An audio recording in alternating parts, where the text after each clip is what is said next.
Voilà, je pense qu'on peut continuer. Alors, comme je le disais, hein, quand vous ouvrez l'interface Gretec, on ouvre d'abord Arch Ossature. On se place toujours sur le projet qu'on a créé et on ouvre Arch Ossature. Après avoir lancé Arch Ossature, nous allons vérifier les unités. On vient à Options, Unités. Et on vérifie les différentes unités. Pour les unités de longueur, nous avons mètre, ainsi de suite, ainsi de suite. Si on veut changer l'unité en tant que telle, on clique sur l'unité, il y a une flèche qui va s'afficher et on va basculer sur l'unité que l'on veut. Mais là, on va laisser en mètre. Pour les autres unités, on fait la même chose et on met OK. Là, après avoir créé nos unités, on a deux possibilités.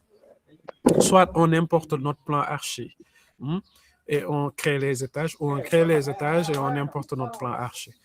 Ça dépend de ce que vous voulez faire. Hein. Mais là, on va créer d'abord les étages. Pour créer les étages, on a deux possibilités. Soit on fait modifier ici en haut, on vient à modifier attribut, modifier étage. Soit on vient ici, il y a des raccourcis à ce niveau, il y a dupliquer étage. On peut créer les étages comme ça. Maintenant, pour aller plus vite, selon l'envergure de votre projet, vous pouvez juste faire modifier étage. Maintenant, il y a en fait deux choses que vous devez prendre en compte. En premier lieu, c'est que vous faites un modèle structural. Et qu'un modèle structural est différent d'un modèle architectural. Avec le plan architectural, on te fait un plan rez-de-chaussée, un plan R+1, ainsi de suite, ou un plan étage courant, plan mezzanine, ainsi de suite. Mais avec le modèle structural, vous devez fournir les plans d'implantation des semelles, vous devez fournir les plans des longues grilles, les plans des planchers RDC, les plans des planchers R+1 ou bien étage courant, ainsi de suite. De ce fait, le nombre de niveaux en structure n'est pas la même chose que le nombre de niveaux en architecture. Donc, ce sont des choses à prendre en compte. Pour ce projet-là, nous avons un niveau plein pied, c'est-à-dire un ouvrage de type RDC. De ce fait, on aura besoin d'un niveau pour les fondations, d'un niveau pour le plancher RDC et d'un niveau pour l'édicule, qui est l'équivalent de la cage escalier. Donc, on aura besoin de 3 niveaux. Par défaut, il y a un niveau qui est déjà créer. Mais selon l'envergure du projet, encore une fois, vous pouvez créer le nombre de niveaux que vous voulez. Par exemple, le projet que je vous avais montré tout à l'heure, on a littéralement créé un niveau pour le radier, en plus du niveau pour le sous-sol qu'on avait créé. Donc, cela dépend de votre projet, de l'envergure du projet et autres, parce que le radier, encore une fois, ça travaille comme une dalle, mais une dalle renversée. Voilà. Donc là, on va créer notre étage fondation. Pour cela, on a deux possibilités. Soit c'est de le créer au-dessus ou en dessous. On sait que les fondations sont au-dessous ou bien en dessous de notre plancher au RDC ou bien de notre niveau rez-de-chaussée. Donc, on crée un niveau en dessous et NB, ça signifie nombre, ce qui est l'équivalent du nombre de niveaux qu'on doit créer. Si on doit en créer 3, en dessous, on a créé 3. Si on doit créer 2, on crée 2. Mais là, on a besoin que d'un niveau qui correspond aux fondations. Donc, on laisse 1. On laisse 1. On fait 1. Voilà. Et on clique sur OK. Ici, soit c'est pour recopier, si on avait les plans architecturaux ou bien architecturaux qui sont déjà comment dire, importé d'AutoCAD. Si c'était déjà importé, on pourrait créer l'étage en recopiant ce qui est exactement sur ce qu'on a. Mais ici, on va créer des étages vides. Donc, soit on crée en recopiant ou vide. Mais on laisse à vide. Le nombre, c'est 1. Et on met OK. Donc, ici, en bas à gauche, vous pouvez aller d'un niveau à un autre en suivant la flèche.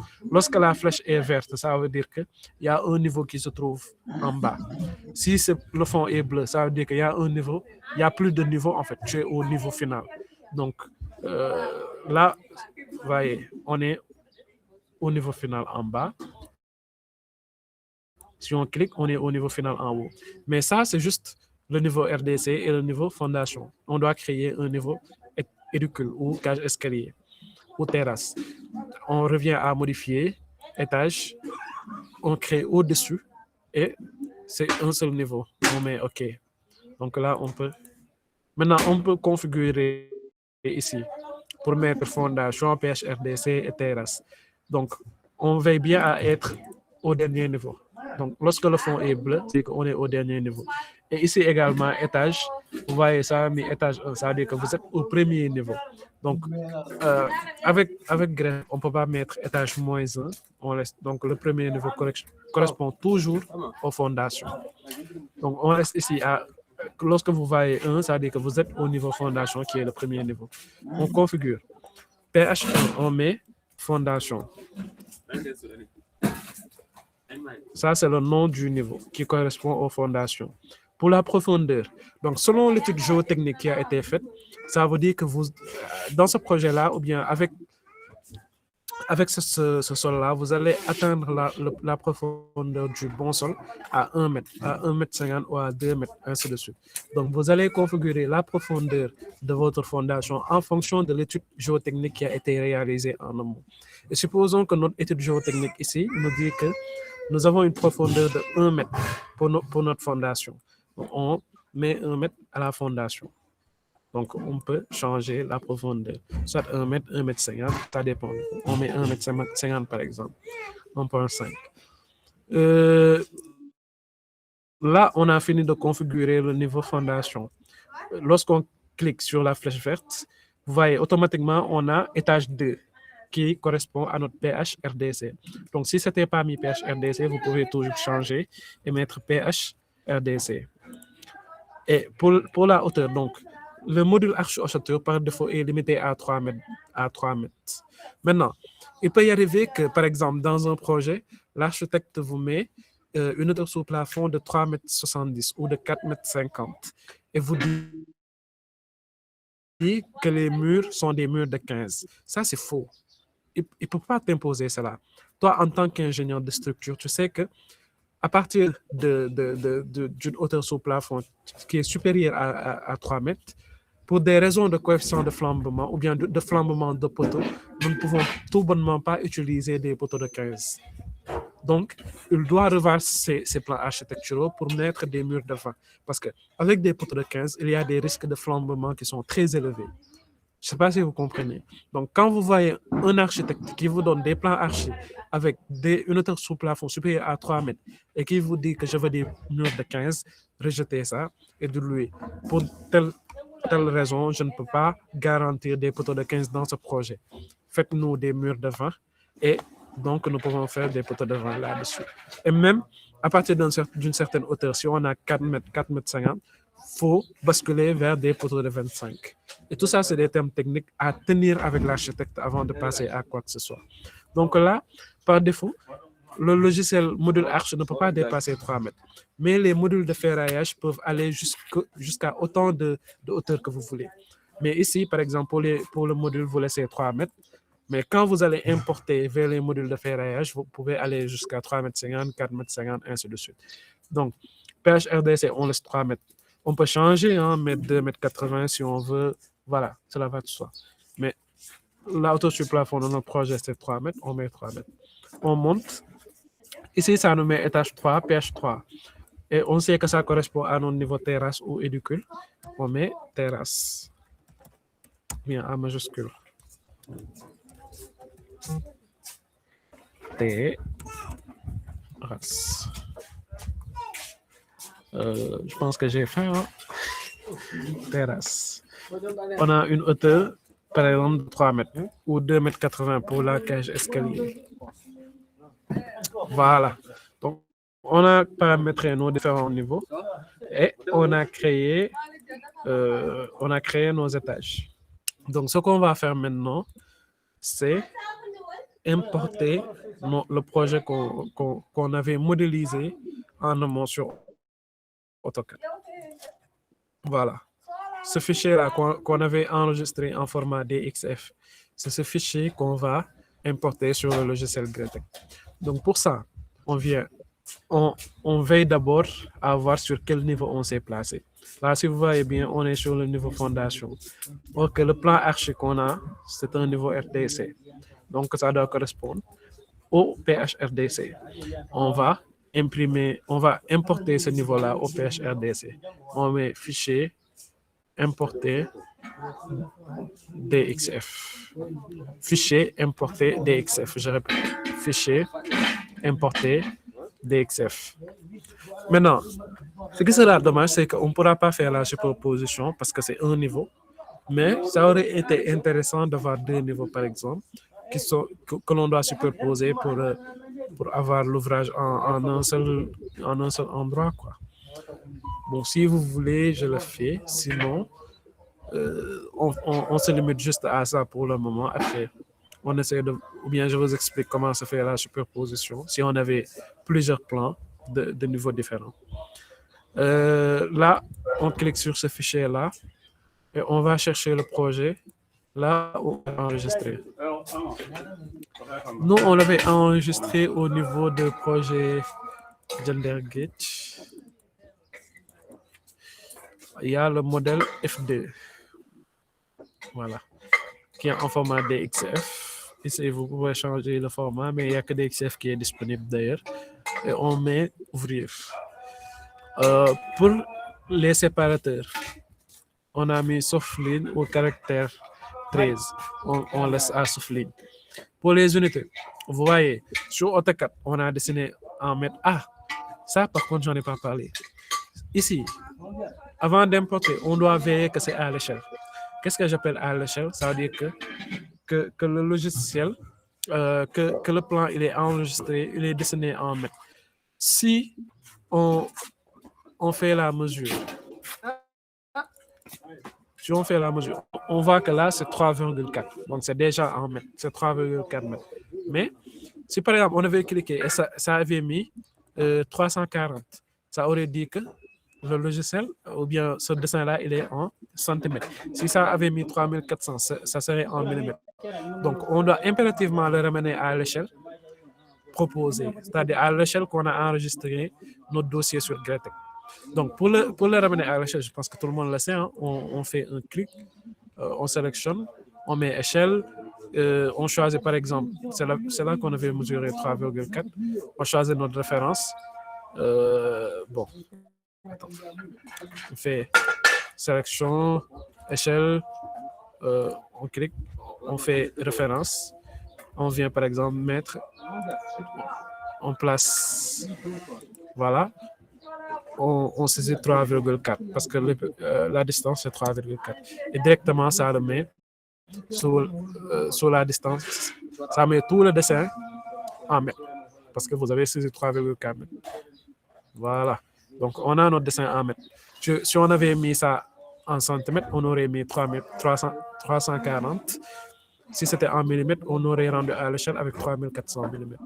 Et automatiquement, toutes les autres dimensions sont mises en mètres ou en centimètres. Voilà. Là, on a notre dessin en mètres. On est sûr qu'on a notre dessin en mètres. Pour global ou par couche, on laisse global. On aurait fait par couche si, par exemple, en faisant la modélisation ici, on avait dessiné, en fait, on avait créé des calques. Par exemple, on met calque 1 poutre, calque 1 dalle, calque 2 poutre, calque 3 poteaux, calque 4 semelles. En fait, c'est comme ça, quoi. On aurait créé des calques qu'on aurait noté 1, 2, 3, 4 et que le logiciel va automatiquement comprendre cela quand on va importer que c'est des poutres, que c'est des poteaux, que c'est des quilles. Mais ça, c'est un travail pour moi assez inutile, quoi. On peut le faire, en fait, mais c'est assez inutile. C'est plus facile de juste mettre vos poteaux et de venir modéliser. Donc, là, on a global, importation globale. Ça importe tout le plan architectural. Pour les unités, c'est mettre sur des lignes et on a sélectionné notre fichier là où il est. On met OK. On attend que ça importe. Là, ça vous fait des comptes rendus. Voilà, ça veut dire que l'importation a été réussie. Le nombre de lignes qui a été importé, c'est 148. Donc, je vous le disais, hein, il ne connaît que des lignes, lui. C'est des éléments finis qu'il connaît. Il ne connaît pas des cercles, des trucs, des blocs, quoi. Il ne connaît que des lignes. Donc, voilà. Vous avez votre plan architectural qui a été importé. Est-ce que jusque-là, c'est bon?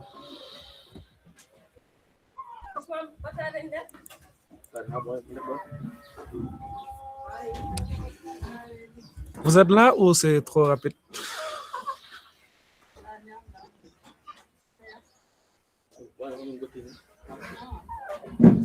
C'est bon, vous n'avez pas de questions.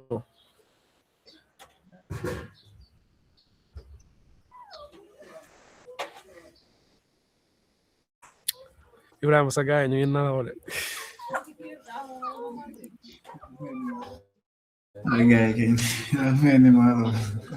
wala affaire yi ñoo leer loolu ça fait peur de. non explication. moom ça va. Ok. Les autres, vous n'avez pas de questions.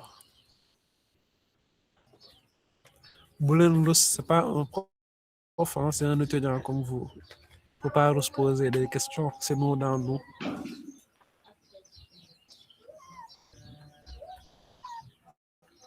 Personne. Ok. Bon, Ibrahim, je poursuis ou...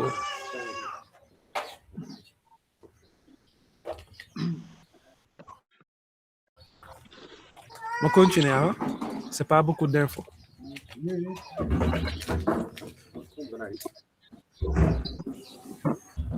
Oui, Cham, allez-y.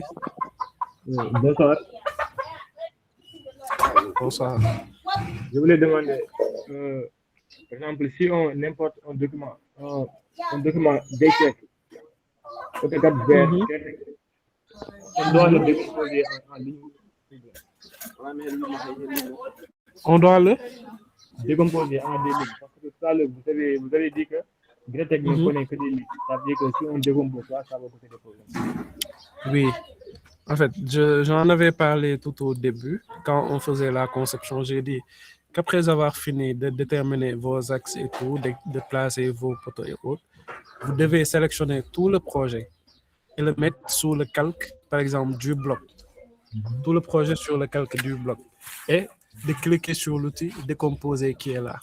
Parce que Gretec ne connaît pas les blocs. Il connaît que des lignes. Parce que même les axes là que vous voyez, il va automatiquement les transformer en des lignes quand vous allez l'importer.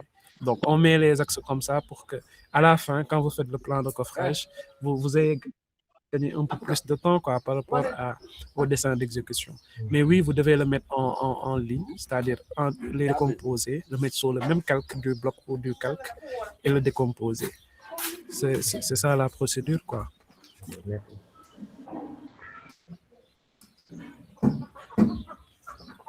Ok. Il n'y a pas une autre question?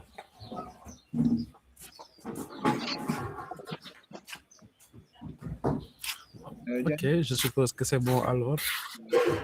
Oui. Oui, concernant la superposition, on peut, par exemple, matérialiser notre esquisse suivant, si on a par exemple, deux plans différents, à savoir le RDC et le TAG. Oui. On peut matérialiser les deux sur Gretec sur un même niveau et ensuite copier l'un et le coller sur l'autre. C'est possible ou bien? Oui, c'est possible. C'est d'ailleurs, en fait, pourquoi je disais, est-ce que ce ne serait pas intéressant de faire la superposition avant de continuer la modélisation? Bon, je vais supprimer ça, ce que je viens d'importer. On va superposer avec un autre projet. Après, on va revenir faire la modélisation sur ce projet. On va superposer juste les plans archis, quoi. Parce que quand vous superposez les plans archis, bah, à chaque fois que vous placerez un élément, il sera au-dessus de l'autre. Donc, on va essayer, je vais voir quel projet qui est... Je pense que le modèle F4, il sera bon. Avec le modèle F4, on pourra faire la superposition. Attendez. Toujours, j'importe. Je fais l'importation. Importer DXF. Je vais choisir le modèle F4. C'est un R+1, lui. OK. Et je vais quitter. Donc, voyez, nous avons deux plans. Ça, c'est le plan rez-de-chaussée. Ça, c'est le plan R+1. Donc, Ibrahim, pour répondre à votre question, quand nous avons ça, Vous voyez ici, en bas, vous lisez clairement qu'on est au niveau RDC. Donc, ça veut dire que ça, le plan R plus 1, on doit le faire monter en haut pour assurer la superposition. Parce que si on fait la modélisation ici, qu'on prend ce plan arche R plus 1, que l'on le copie au niveau R plus 1, bah, les éléments que l'on va modéliser ici vont rester sur ce côté-là. Ces éléments vont rester sur ce côté-là. Donc, il n'y aura pas de continuité entre les éléments portants. Mais si on déplace au niveau RDC, ce plan architectural-là, R plus 1, sur le plan de RDC, on va superposer, certes, mais on n'aura pas ce plan-là au niveau R plus 1. Et on n'aura même pas la lisibilité des éléments pour différencier est-ce qu'on est sur un plan ou un plan R plus 1. Donc, en un mot, quand vous importez ce plan architectural-là, vous veillez à superposer les éléments en faisant quoi? On va d'abord déplacer ce plan R plus 1 au niveau du plancher au R plus 1. Donc, ici, soit on fait Alt S pour choisir quel type de sélection on va faire. Si c'est une sélection unique, c'est-à-dire on veut sélectionner une ligne, on met unique, ou bien on met Alt S, on met fenêtre. Si on veut faire une sélection comme sur AutoCAD, on sélectionne tout avec une fenêtre. Ici, de mettre Alt S, on clique sur fenêtre, on se place quelque part, on fait clic gauche, on n'arrête pas de cliquer, on continue de cliquer jusqu'à avoir fait tout le fenêtre est sélectionné. Vous voyez, donc, je répète, la manip, on fait Alt S. Si c'est une sélection par élément, on clique unique. Si c'est pour une sélection globale, on fait fenêtre. On clique fenêtre. On met clic gauche, appui long, et on bascule vers le bas pour sélectionner tout ce que l'on veut. Là, on a tout sélectionné. Après avoir sélectionné, on fait clic droit maintenant. Il y a modification CAO. Et on vient, soit on copie ou on déplace. Vu que c'est deux plans différents, on peut déplacer directement vers le niveau supérieur. Donc, on met déplacer, on clique déplacer. Je répète avant de continuer. On va d'abord si on est sur le bon format de sélection. On a deux types de sélection. Soit c'est une sélection unique, c'est-à-dire par élément, ou c'est une sélection globale. Maintenant, pour basculer d'une sélection à une autre, soit on utilise les outils qui sont ici en haut, il y a unique, il y a fenêtre, ainsi de suite, il y a modèle, ou bien on fait directement sur le clavier Alt S, qui va s'afficher unique ou par fenêtre. On sélectionne fenêtre. On fait clic droit quelque part, clic gauche autant pour moi, appui long, et on bascule vers le bas, on descend vers le bas. On a sélectionné. Maintenant, on va faire clic droit maintenant. Pour sélectionner, on fait clic gauche avec appui long. Là, pour faire le déplacement, on fait clic droit, modification CAO, et on clique sur déplacer si on veut déplacer ce qu'on a sélectionné, ou copier si on veut juste le copier. Si on déplace, ça se supprime en bas. Ça va juste s'appuyer en haut. On clique sur déplacer. Au-dessus, on a le droit de le déplacer soit en haut ou en bas, au-dessus ou en dessous. Et voilà. On met OK. Vous voyez que le plan s'affiche toujours ici, alors que tu l'as déjà déplacé. Normalement, ça ne doit pas s'afficher. Ça s'affiche pourquoi? Parce que cet outil-là, ou bien cette case-là, borner la visibilité, elle n'a pas été cochée, elle n'a pas été activée. Il faut toujours, dans vos projets, borner la visibilité. Vous voyez, quand on borne la visibilité, le plan disparaît. Maintenant, si on ne borne pas la visibilité, qu'est-ce qui se passe? Ce qui va se passer, c'est que tout ce qu'on va faire sur l'étage supérieur ou l'étage sur lequel on est en train de travailler va automatiquement impacter tous les autres étages. C'est-à-dire, si j'ai besoin de placer un poteau ici, alors qu'à l'étage supérieur, ce poteau-là, il se limite au niveau RDC. L'étage qu'on va créer, l'étage qui est en haut, il y a un poteau naissant en fait pour reprendre des charges. Il y a un poteau naissant sur le poteau ou sur le voile. De ce fait, si on ne borne pas la visibilité, le poteau qu'on va créer ici ou la modification qu'on va faire ici va être fait en même temps sur les autres étages. C'est ce qui va faire que quand vous allez vérifier si vous avez des erreurs ou autres, vous verrez qu'il y a effectivement des erreurs parce que quand vous travaillez, vous n'avez pas borné votre visibilité pour juste travailler sur l'étage dans lequel vous êtes. Donc, il faut toujours borner votre visibilité. Ouais, si j'enlève, si je désactive, on a les plans archi qui vont s'afficher. Si j'active, vous verrez que le plan RDC qui va s'afficher. Donc voilà, nous avons borné la visibilité.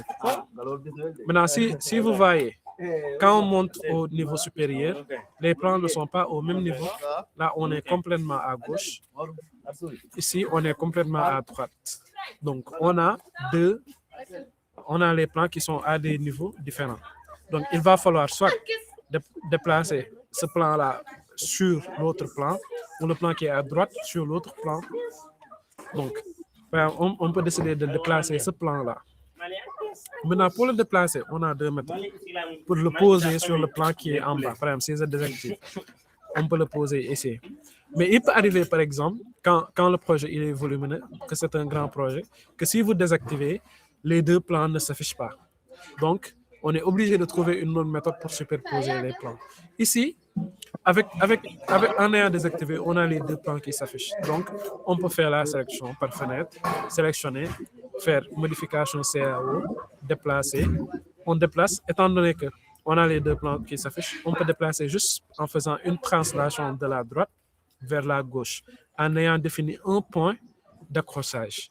Et le point d'accrochage, ça doit être un point qui existe à tous les niveaux.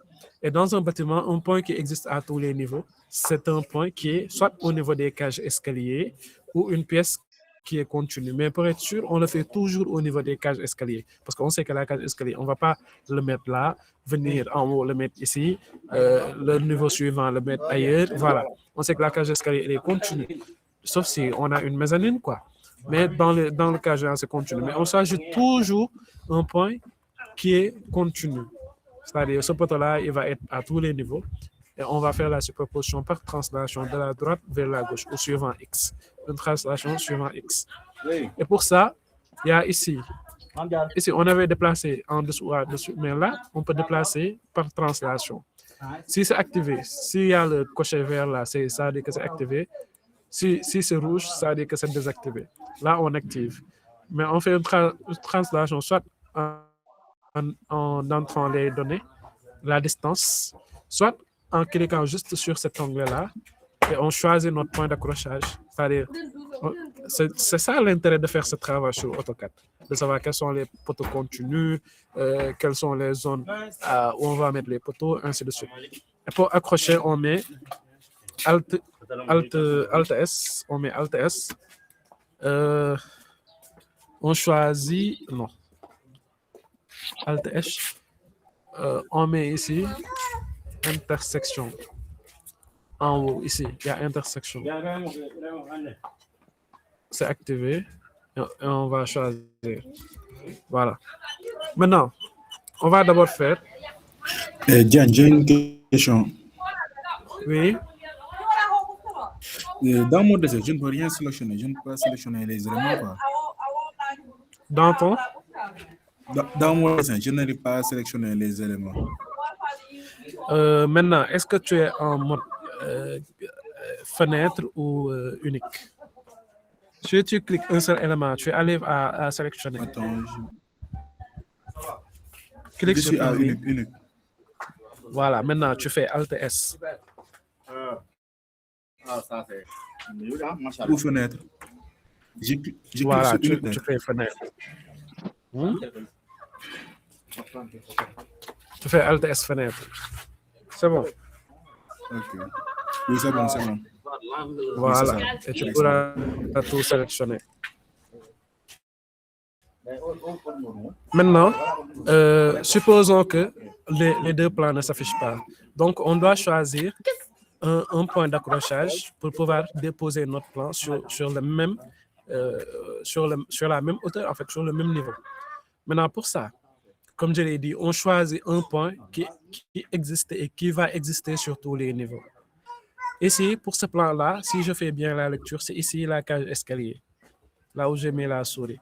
Si vous voyez en haut, il y a le même cage escalier qui existe là. Donc, je descends. je vais sélectionner les traits d'axe qui sont au niveau de la cage escalier. Tu vois, si je choisis comme ça, si je clique sur la ligne, ça me dit que je ne peux pas le sélectionner parce que je suis en sélection par fenêtre. Donc, je dois aller en sélection unique parce que je dois sélectionner un seul élément. Je fais Alt S, unique, je sélectionne. Je sais que pour ce poteau, il y a 2 axes qui passent par le poteau. Je sélectionne ces 2 axes-là. Et quand j'ai fini de sélectionner, je fais clic droit, modification CAO. Maintenant, je copie. Au lieu de déplacer, je fais une copie. Et je le copie à l'étage supérieur. Je mets au-dessus et je mets OK.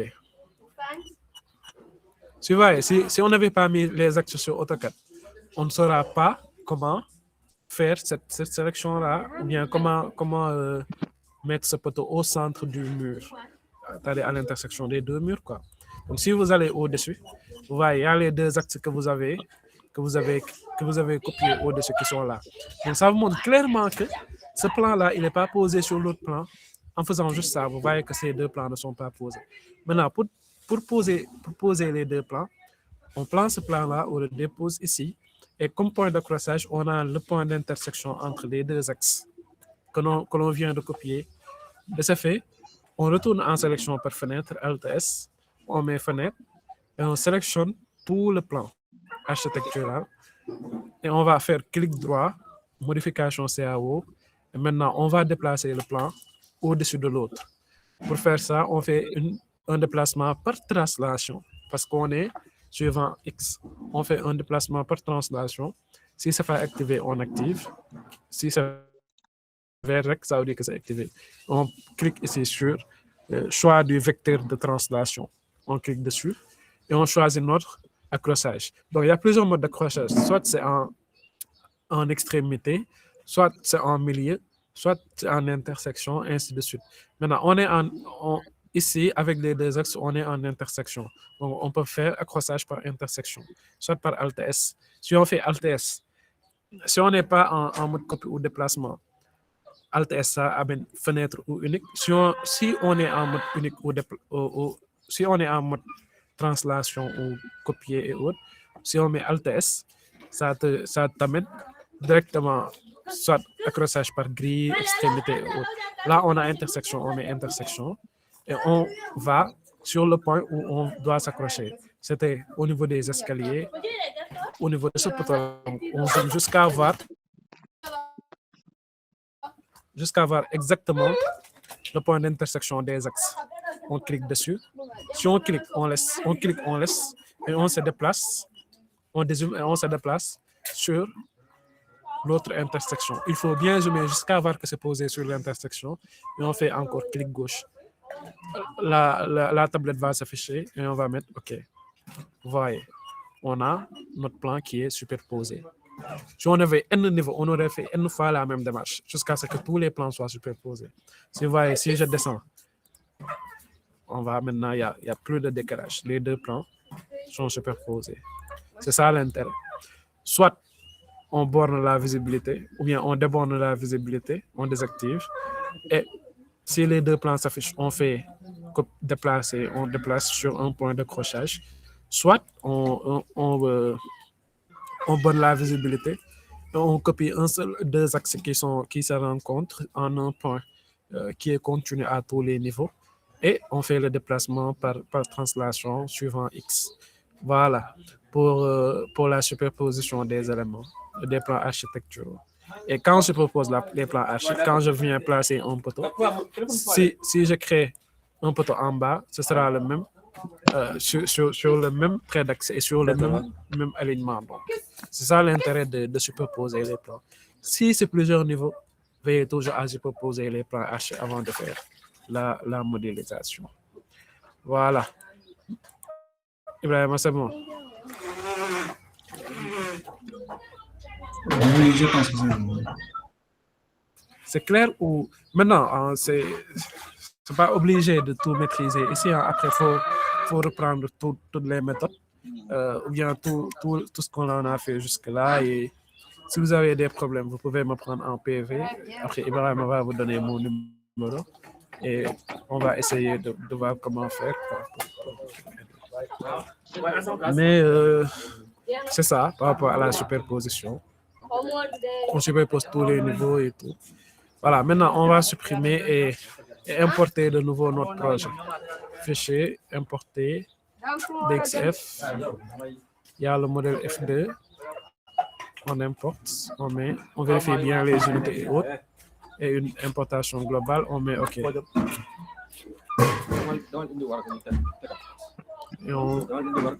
voilà, on a importé notre projet. Donc ça, c'est la phase importation, superposition. Donc je résume ce qu'on a fait jusque-là. On a fait la conception sur AutoCAD, déterminer les traits d'axe, faire la conception des poteaux tout en veillant à une optimisation optimale tant au niveau des fondations qu'au niveau coût. Parce que plus la poutre elle est longue, plus votre projet est cher, plus vous avez des longues lignes de redressement, plus votre projet est encore plus cher. Parce que les redressements, ça coûte très cher. Et il faut toujours veiller dans vos projets qu'il y ait moins de redressement possible, le moins de redressement possible pour veiller à ce qu'il y en ait. Tout en sachant que vous devez veiller à la stabilité structurelle et au fait que vous devez éviter au maximum que des poteaux soient proches afin d'éviter qu'il y ait des semelles combinées ou des semelles jumelées. Ça, c'est la première étape, la conception, qui est très importante. Après la conception, c'est de venir créer votre dossier au niveau de Cretec. Et à chaque nouveau projet, veillez à créer un nouveau dossier. Vous créez un nouveau dossier. Après avoir créé le dossier, vous ouvrez le module arche ossature. Et dans ce module arche ossature, qui est un module de modélisation, vous allez soit configurer les unités, paramétrer les unités. Et le paramétrage des unités se suit par la création des étages et le paramétrage de ces étages-là en définissant le nom de l'étage ainsi que la hauteur sous plafond ou la hauteur de l'étage en tant que tel. Et après avoir créé les étages, nous allons importer notre plan architectural et ces plans architecturaux devront être superposés par la suite parce que voilà, c'est pour assurer la continuité structurelle de notre ouvrage. Donc jusque-là, ce sont les différentes choses qui ont été faites. Voilà. Maintenant, on a fini les différents paramétrages et les différents étages. Maintenant, on va... bon, les paramétrages ne sont pas encore finis. On va paramétrer nos hypothèses de calcul. Donc ça aussi, c'est une étape très, très, très importante. Paramétrage des hypothèses de calcul. Maintenant, pour paramétrer les hypothèses de calcul, je pense que c'est sur ça qu'on va terminer. Maintenant, la prochaine séance, on va commencer la modélisation. Donc, on a fait tout ça parce qu'on nous a demandé de faire les trucs techniques, voilà, de faire tout étape par étape. Dans un bureau d'études, c'est exactement comme ça que ça va se passer. Et pour des projets de plus grandes envergures, c'est toujours la même méthode qui va être réalisée. Donc, on a importé, on va paramétrer nos hypothèses de calcul.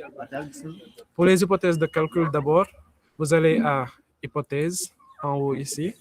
Et vous faites famille d'éléments, matériaux, neige et vent, séisme, méthode de calcul qui est qui se fait par des choix de méthodes, par des méthodes réglementaires, par des méthodes des éléments finis, comme je le disais. Donc, souvent, c'est des méthodes réglementaires que l'on fait, qui sont les méthodes traditionnelles. D'abord, pour les familles d'éléments, on ne peut pas pour le moment le paramétrer parce qu'on n'a pas encore fait la descente de charge. Quand on modélise et qu'on fait la descente de charge, on saura quels sont les poteaux qui accueillent à peu près les mêmes charges, qui reprennent les mêmes charges ou bien qui sont dans la même proportion de chargement. Hypothèse, donc on fait hypothèse matériaux. On définit les matériaux. Donc tout au début, dans le cahier des charges, on nous a dit qu'on veut une résistance à 28 jours de 20 MPa. On vient sur catalogue, on prend, on voit il y a les bétons armés de 20, de 25, de 30, et ainsi de suite. Donc, je répète, hypothèse, matériaux, catalogue. on se décale bien pour voir les éléments. On a béton de 20 MPa, on clique sur béton de 20 MPa, on fait ajouter. Maintenant, ça reste les planches. On sait que les éléments en BA, tous les éléments en BA ont besoin d'une résistance de 20 MPa à 28 jours. Pour les planchers, on a ça des OD, si c'est des dalles nervurées. Si c'est des dalles pleines, on a des éléments en béton armé. Donc, on doit le configurer en 20 MPa aussi. Mais supposons qu'on a des dalles nervurées. Nous avons des planchers OD de 16,4. Ça se fait suite au prédimensionnement. Donc, dalle OD de 16,4, de 12,4 et de, par exemple, 20 plus 5. Bon, j'avais mis 15,4. Donc, 12,4. Exposant de 20 plus 5. Donc, ça se fait suite au prédimensionnement que l'on a fait sur AutoCAD.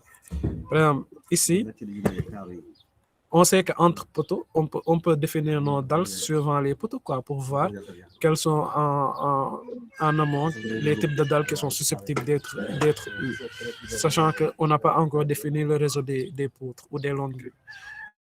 Maintenant, après avoir fait catalogue et choisi nos différents éléments, on met OK. À chaque fois qu'on clique sur un élément, on met ajouter et on met OK. Vous comprenez? On met ajouter. Après avoir fait tous les éléments, on clique sur OK. Maintenant, ce béton-là que vous voyez, par défaut, c'est le béton que définit Greatech. Mais on doit définir le béton B20, qui est le béton à 28 jours de résistance 20 MPa. Donc, pour le béton B20, si on a des dalles en porte-à-faux, ils peuvent être en béton armé. Donc, on clique dalle. Si on a les poutres, on a des poutres en BA. On a des poutres en BA. Là, on n'a pas de voile pour ce projet, donc on met semelle isolée en BA. Si on avait des semelles filantes, on aurait mis semelle filante en BA.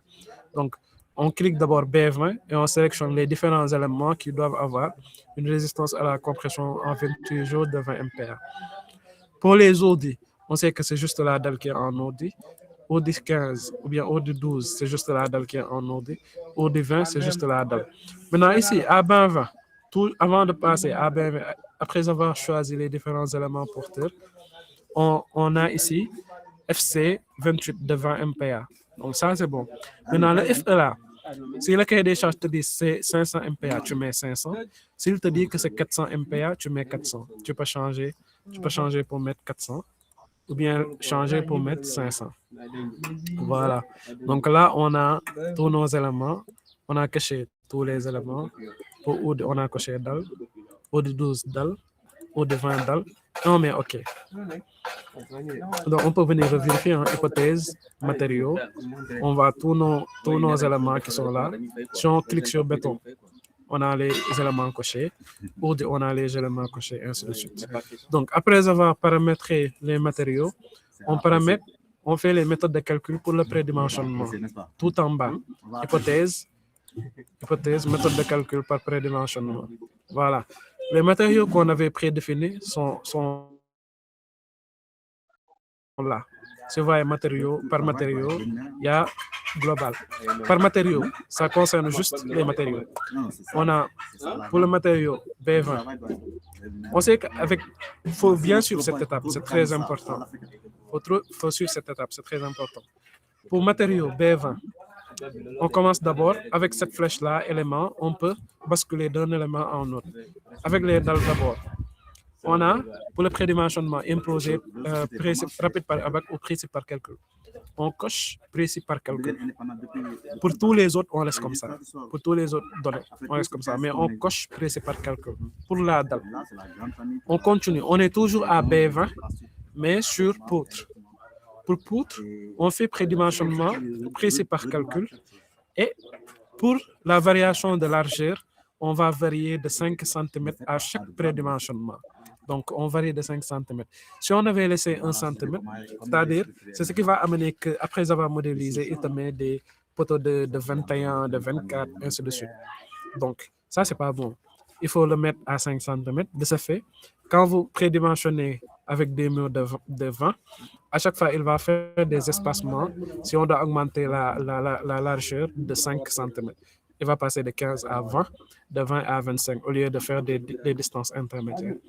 Avec des DH, c'est la variation de la longueur, ça, ou bien de la retombée.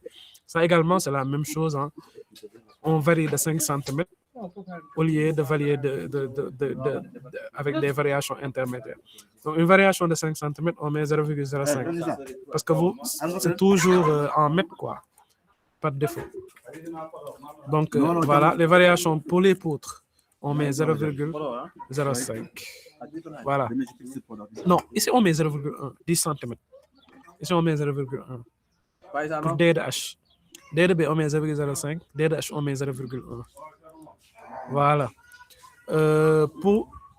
Ensuite, on continue au poteau. On met précis par calcul. Pour la variation, là également, on met des variations de 0,05.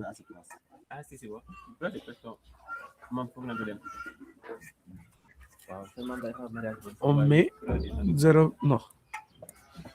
On met 0, attendez. Je retourne après dimensionnement par calcul. B20. Dal, précis par calcul. Poutre, précis par calcul. 0,05 et 0,1. Poteau précis par calcul. Et on met 0,05. Pour les semelles isolées, c'est déjà sûr, précis par calcul. D'accord? Donc, pour le B20, c'est bon. On a fait dalle, poutre, poteau, semelle isolée. Pour ourdi, on retourne à dalle. Pour ourdi, il y a dalle, on met précis par calcul. Pour ourdi 12, on met précis par calcul. Pour tous les autres, on met précis par calcul. Donc, c'est ça. Pour les dalles, précis par calcul, il faut bien respecter les variations quand on fait le prédimensionnement. Pour varier de 5 cm ou de 10 cm, ça dépend de vous. Voilà. Maintenant, on a fini le prédimensionnement des méthodes de calcul par élément. Là, on va vers les prédimensionnements globaux. Donc ça concerne plus les contraintes de sol. Donc, pour la contrainte du sol, souvent, on vous le donne à l'ELS, à l'état limite de service, sur les études géotechniques, avec un coefficient de sécurité pour passer de l'ELS à l'état limite ultime. Maintenant, par défaut, GRETEC, lui, il considère la contrainte du sol à l'élu. Je précise bien, à l'élu. Et donc, pour l'état limite, quand on vous donne les rapports géotechniques à l'ELS, vous devez utiliser un coefficient de sécurité pour aller à l'élu. Maintenant, ici, avec 0,3 MPa par défaut, qui correspond à 3 bars, nous avons une contrainte de sol à l'ELS de 1,5 bar. Vous comprenez? C'est-à-dire qu'il a utilisé un coefficient de sécurité de 2. De ce fait, 0,3 MPa, c'est la contrainte du sol à l'élu dans GRETEC. Maintenant, il peut y arriver que tu aies des contraintes de sol différentes de ce qui est défini par défaut. Mais souvent, de manière générale, les gens ils prennent 0,3. Mais quand l'étude géotechnique te dit, par exemple, la contrainte de sol, elle est à l'élu, elle est de 0,1, et toi, tu prends un coefficient de sécurité qu'ils vont eux-mêmes définir, ils vont te dire que à l'élu, donc, vous aurez une contrainte de sol de 0,2 MPa ou 0,25 MPa. Ça dépend du coefficient de sécurité qu'ils ont pris. Donc, ici, on peut changer, mettre 0,25 par exemple, ou on peut tout bonnement laisser 0,3. Donc, ici, c'est juste pour configurer la contrainte du sol. Voilà. Donc, ça, prédimensionnement par palier enveloppé. Si on a des niveaux différents, en fait, on a deux niveaux de fondation différents parce que dans une zone, il y a les fondations à 1 mètre et dans l'autre zone, il y a les fondations à 4 mètres. Parce que il y a un sous-sol intermédiaire et que le sous-sol n'est que dans une seule zone. C'est pour cela qu'il faut respecter une distance minimale de sécurité de 1,20 m, 1,40 m. Ça dépend aussi des études géotechniques. Donc ça, global, c'est pour la partie géotechnique, pour mettre la contrainte du sol et ne pas être obligé à chaque fois que tu dimensionnes une semelle dans le module de ferrage des semelles, de changer systématiquement la contrainte du sol. Donc voilà pour la configuration des matériaux et des géotechniques. On met OK et on enregistre CTRL-S.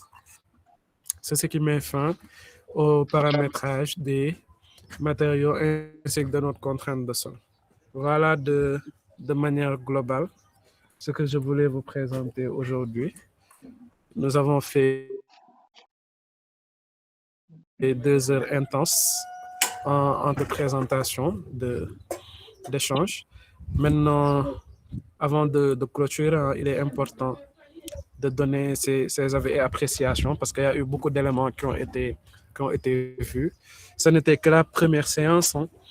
Maintenant, au fur et à mesure que l'on va avancer, peut-être on pourrait prendre des projets plus hard parce que en fonction de la nature du projet, par exemple, il faut faire très attention avec la modélisation parce qu'il peut y arriver, il y arrive même tout le temps que des gens en niveau supérieur mettent des balcons ou reprennent des dalles, ainsi de suite.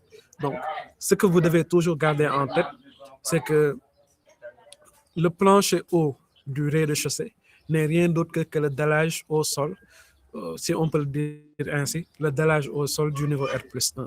Donc, quand le niveau, avec le plan architectural R+1, vous avez des dalles qui sont récupérées ou bien des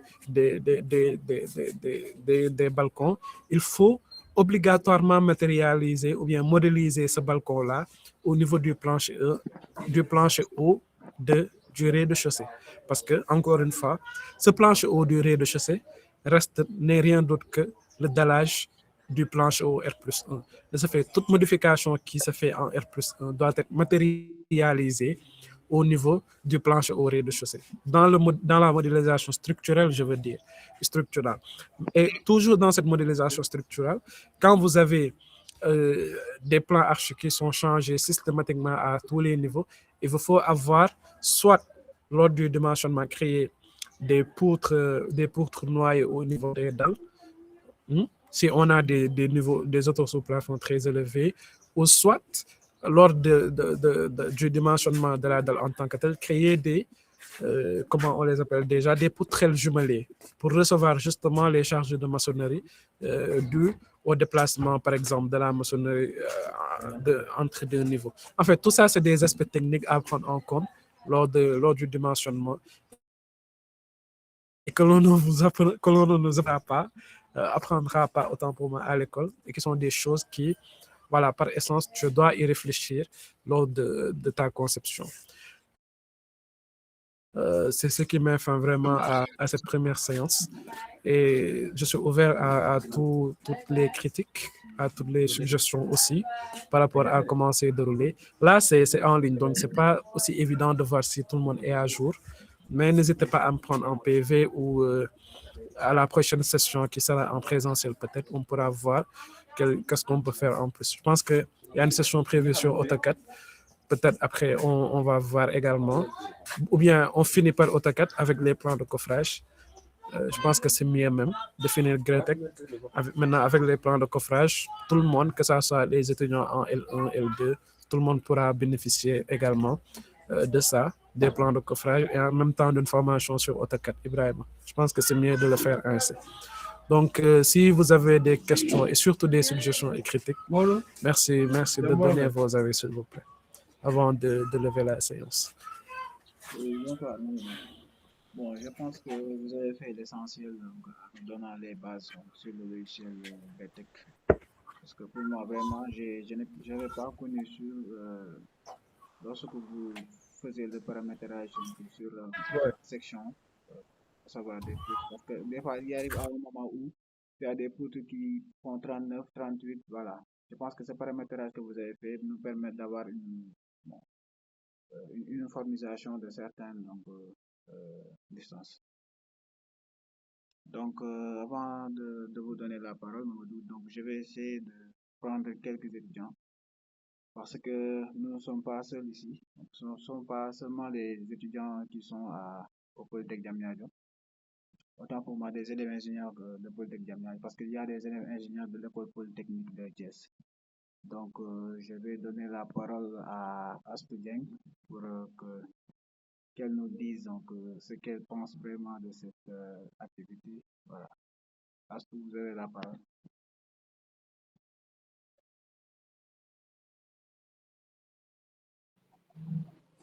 Bonsoir tout le monde, j'espère que vous allez bien. Bon, pour ma part, j'ai trouvé cette session vraiment très intéressante il y avait beaucoup de choses à apprendre et tout. Et par là, je vous remercie vraiment pour nous avoir invités à ce webinaire-là, car c'était vraiment intéressant. Et c'est une initiative à perpétuer dans les jours à venir. Bon, c'est ce que j'avais à dire et je vous remercie pour ce monsieur-là qui a présenté ce webinaire-là. Et je vous remercie à vous aussi, monsieur Ibrahim, pour nous avoir invités à ce webinaire. Merci beaucoup. Et j'espère que cette, euh, cette situation, ce genre de webinaire-là vont pouvoir se partager au fur et à mesure entre les deux écoles. Et encore, merci beaucoup pour tout ça. Ok, il n'y a pas de souci, on est ensemble. Donc, comme vous l'avez mentionné, donc nous sommes dans le cadre de pouvoir donc, établir donc, des partenariats entre les deux écoles polytechniques. Donc, je pense que ça sera intéressant puisque vous êtes quand même, votre école est quand même expérimentée sur ce métier. Donc, nous aussi, nous allons profiter de cela donc, pour pouvoir acquérir donc, la connaissance. Donc, cette séance a été présentée par Mamadou Diagne. Je rappelle bien qu'il est élève ingénieur donc, au département de sciences et techniques de l'ingénieur, donc la filière infrastructure et génie civil. Il est aussi président de l'amicale des étudiants donc, de Polytech Diamniadio. Donc, je vais aussi donner la parole à un de nos étudiants aussi dans notre classe, à BI peut-être ou bien à Elhadj Moussa Diouf, si vous avez quelque chose à dire.